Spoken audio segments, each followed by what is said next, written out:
उलट महानगरपालिकेने म्हणून ती काढली गेली पाहिजे आणि जी आहेत व्यवस्थित ती अजून कशी जगली पाहिजे त्याचं संगोपन व्यवस्थित झालं पाहिजे आणि अशा पद्धतीने कुठल्याही प्रकारची परवानगी न घेता ही वृक्षतोड करणं हा कायद्याने गुन्हाच आहे, तो नको. आणि त्यामुळे बरं ही जबाबदार व्यक्ती आहे ज्या व्यक्तीने हा प्रकार केलाय, जबाबदार नागरिक सुशिक्षित आहे, त्याच्यामुळे असं मला अपेक्षित नाही आहे. त्यामुळे आमची स्पष्ट मागणी अशी आहे की त्यांच्यावर कुठल्याही प्रकारची दया वगैरे न करता इथून पुढे प्रकार होता का म्हणून नाही. आधीच झाडांचं प्रमाण कमी झाले आपले विना परवान काळ्या गोष्टी चालू आहे.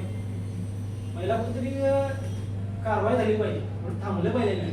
आणखी एक मुद्दा म्हणजे एमएसएबीचे आता पावसाळा लागतोय, एमएसएबीचे जे कर्मचारी आहेत हे पण परमिशन न घेता मोठमोठे झाडे तोडल्यात. मी वैयक्तिक बघितलेलं आहे, मी त्यांना विचारपूस सुद्धा केल्यानंतर त्या स्पॉटला त्यांनी मॅडम सिंगल पेजची वायर येते, तसं तुम्ही उपाययोजना करा, झाडं वाचतात. ते 2 ठिकाणी त्यांनी केले, पण शक्यतो ती झाडं तोडताना त्यांनी महानगरपालिकेची कोणती परमिशन घेतली आहे का, घेत नाही. तर हा एक प्रकार थांबला पाहिजे.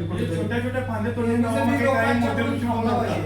तर आता आमच्या त्या लाईन जरंगनगर या साईडला परत त्या डिपार्टमेंट त्यांचं तिकडे आहे प्रायव्हेट मध्ये, त्यामुळे त्या लोकांचं सारखं तिकडं काम करायचं. पण तुम्ही निदान एक परमिशन घ्या आणि बाबा ते झाड तोडायचं का नाही हे तुम्ही विचारा अगोदर ना.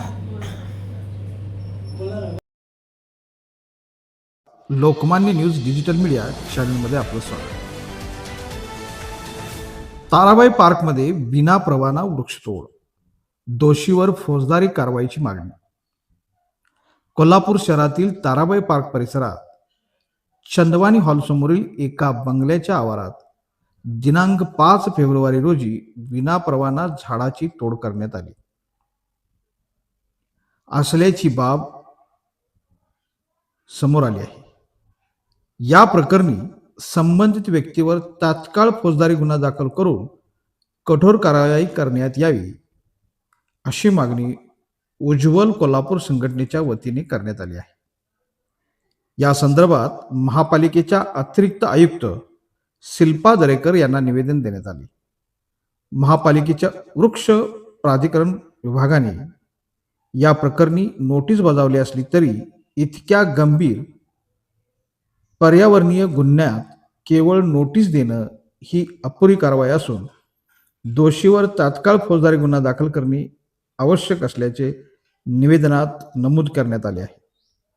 सदर वृक्षतोड ही Maharashtra urban areas protection and preservation of trees act 1975 च्या कायद्याचे स्पष्ट उल्लंघन असून महापालिकेची पूर्व परवानगी घेतल्याशिवाय कोणतेही झाड तोडणे बेकायदेशीर आहे.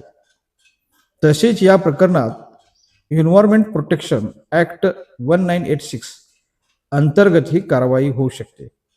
या पार्श्वभूमीवर संबंधित दोषीवर कठोर कारवाई करावी व भविष्यात शहरात विनापरवाना वृक्षतोड होऊ नये यासाठी महापालिकेने कडक उपाययोजना कराव्यात अशी मागणी निवेदनातून करण्यात आली आहे.